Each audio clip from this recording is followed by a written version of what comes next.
money at the time. I was making decent money off of it. And the way I looked at it, I gave myself two options. It was like, look, you can keep doing what you're doing now, and this is my young age too, where I just turned 18 and I can actually compete now. You feel me? I was like, look, and side topic actually, or not side topic, but same thing. I was actually traveling too while still going to college. So like I would have to go to an event on a Thursday or like the tournament would start on Friday. I would have to go to an event that Thursday. That's when everybody would fly in and leave on Monday. I was the type where people are showing up early Thursday. I'm showing up late Thursday night. Instantly, all right, what's up, you guys? See you all. Boom. Go to sleep, wake up, do it there. I would even end up having to do some homework at these events. You feel me? Like, keep up. I remember in, what game was it? Black Ops 4, actually. I ended up going out to Las Vegas for a tournament, you feel me, for the opening tournament of the season.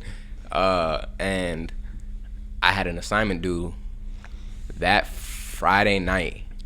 I had an assignment due at 12 o'clock. And that Thursday night, I didn't do the assignment, you feel me, because I started to lock in.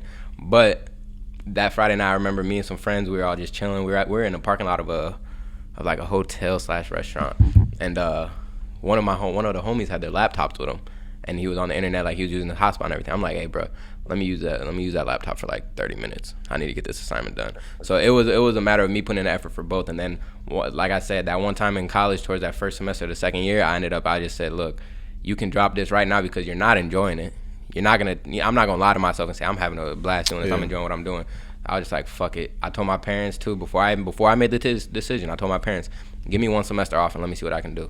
Give me one semester. And that was probably the best decision of my life, because it got to open up my eyes on a lot of different things. It got me to let me be able to start my dream and start my goals to get to where I want to be. I still haven't reached those goals, by the way, but it got me to where I was like, okay, a better position. You're controlling overall. Your future. Exactly, now. A better position overall. And it also showed me that my parents still trusted me for the fact of it. You feel me? So, like I said, I feel like my decision making up to these points were very, very well executed, well thought about, well put on. I put all my cards on the table and I just looked at them and I was like, let me get it done. That's good. What's like so is your goal to be a professional player like in the CDL? Is that like your goal, or are you okay with, let's say, being like a search like S&D kid or whatever that's like good at gaming, streaming? Obviously you're an entertaining streamer because that's been successful for you. Like, would you rather be a professional player for like, let's say, the next 6 to 10 years out of your career and then stream after it, 100%. Or just rather just be straight streamer? 100%. I would. My goal is, because at heart and growing up in my family, we've always been competitors. You feel me? So my goal is really to get back into the pro league, get in there for about 5 to 6 years, like you said. I'll be perfectly fine with that, and then coming out. But my big goal, my overall goal, because obviously you gotta have micro goals and big goals. You feel me? One of my big goals is just be able to become a GOAT at this. You feel me? Be able to become a GOAT all across the country. You feel me? And be able to say, I left a legacy. And the difference between a legacy and leaving a statement, it can stick there. A legacy is gonna stay there. You feel me? And that's what I want to do. Be the reason why someone decided to start streaming or something. Exactly. I want to have a legacy behind this shit. I don't want to just go in half-footed, put my effort in and not get a lot. I want to make sure my effort's being paid off. You feel me? I want to make sure I get there to where I want to be. I want to have the same dreams that I had as a kid getting into this. You feel me? Becoming the best at it. And that's my overall goal, just to leave a legacy, leave a stamp in here that's going to stay forever. Because esports is growing at a crazy rate right now. Esports is blowing up. You feel me? Halo's back on top now too. We're nowhere near. You feel me? We have so many games, so many esports, and with the younger generation, gaming and esports in general are here to stay. And I want to be able to say, I left my legacy here. I left my statement here, y'all, or my timestamp here. Y'all are gonna remember it forever. I mean, what was the connection like with the Minnesota ROKKR? How did they sign you for that season? And what was like, what was your understanding of like your role when you signed, I guess? So I was contacted by Midnight. Midnight, I was in talks with her because I had knew her previous to ROKKR ever even being a thing, or the league changing from CW to CDL. But I was in contact with her. And then we ended up getting in talks, and it was a lot of flirting stage with the ROKKR Twitter itself. And Ashley is actually the one, Midnight.